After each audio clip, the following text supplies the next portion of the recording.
Welcome back. The massacres are back. But first, let's talk about the press's name: collective homicides. Hemos visto homicidios colectivos en otros lugares del territorio. We declare ourselves followers of this new trend that the government is imposing to guide the new reality of our country. They had to pull out that ace up their sleeve. These days massacres don't stop. I mean, the collective murders.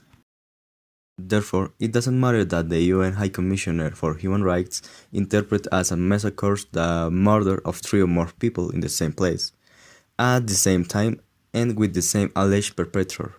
But that doesn't interest society. In Colombia, it doesn't matter how much pain the victims feel, even though not long ago there were three massacres in less than 24 hours. The first in Venecia, Antioquia, the second in the Andes, Antioquia, and the last one in Abrego, norte de Santander. This is a good thing, which happens in small towns that nobody cares about. And Duque is so clever, comparing an 8-year period of massacres with a 2-year period to show that, in fact, the figures for massacres from 2010 to 2018 are lower than those for 2018 to 2020. It seems that our president doesn't do very well with data. Everything is too big for him. The good thing about this is that I can appear that these massacres are the fault of drug traffic and that we have to go back to glyphosate. Another good thing is what Duque promised to the community of Samaniego, that thanks to the massacres in that town, our president will build a new stadium. Aquí a expresarles mi cariño, mi solidaridad, decirles que estamos con ustedes. ¿Cómo me les ha ido a todos, muchachos? ¿Cómo están? Aquí venimos a expresar nuestra solidaridad por lo ocurrido, pero también, como le dije al alcalde, vamos a mirar temas para dejarles aquí unos proyectos importantes. Ahí estábamos también con el tema del estadio. On the other hand, Mancuso served his sentence, and Colombians are already saying that he must return and respond to the thousands of victims he left behind when he was a paramilitary commander. In addition, the victims don't know what else to invent. Supposedly, Mancuso was meeting with Uribe since 2012 and supported his re-election. If Mancuso come back, the extreme left will brainwash him and he will start talking badly about Uribe. And that is not convenient, because it is preferable that Uribe continues to be held hostage in the 1,300 hectares of the Uberimo.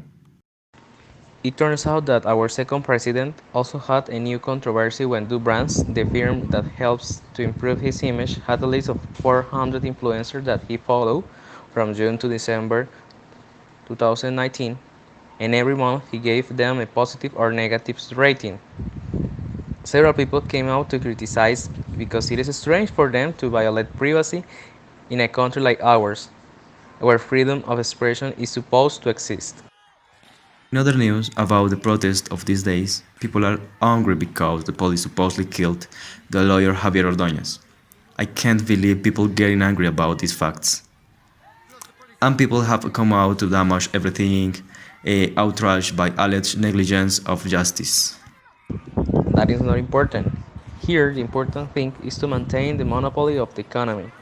Obviously, the government realizes that equating the violence of the deaths caused by the police with the damage of the walls puts life on the same level of the material goods. Unfortunately, we have someone to blame: Santos Peace, the youth, FARC, and everything that goes against us. In the streets, hundreds of people crying because they have been hurt or stripped of a loved one. There is no right that Colombians have been killing each other from 200 years and nothing changed. Well, obviously, this doesn't interest in the minorities that control this country, and empathy continues to be forgotten. Although thanks to this, we are hiding Mancuso's letter against Francisco Santos, who also Jorge 40 wants to return from the United States to testify about other intellectual authors of many crimes. In this year, 1 out of 3 days we have been in protests, nonconformity, or manipulation. And the worst thing is that the protests are more and more violent. The president's advisor proposes to make a potestródromo in Bogotá, where people can go and set fire to businesses, paint walls. This is the best thing. It's the solution to all our social problems. And finally, another great solution to our problems was the large loan made by the government to Avianca by a foreign company based in a tax haven, giving it only $370 million. The problem is that this company owes more than $2 billion to the United States. Unfortunate situation, which give an account of the political situation in which the country lives, became known in recent days when Jorge Bam del Valle, South American swimming champion, announced that his sponsorship was withdrawn due to his political positions. Y hasta aquí los deportes. País de mierda.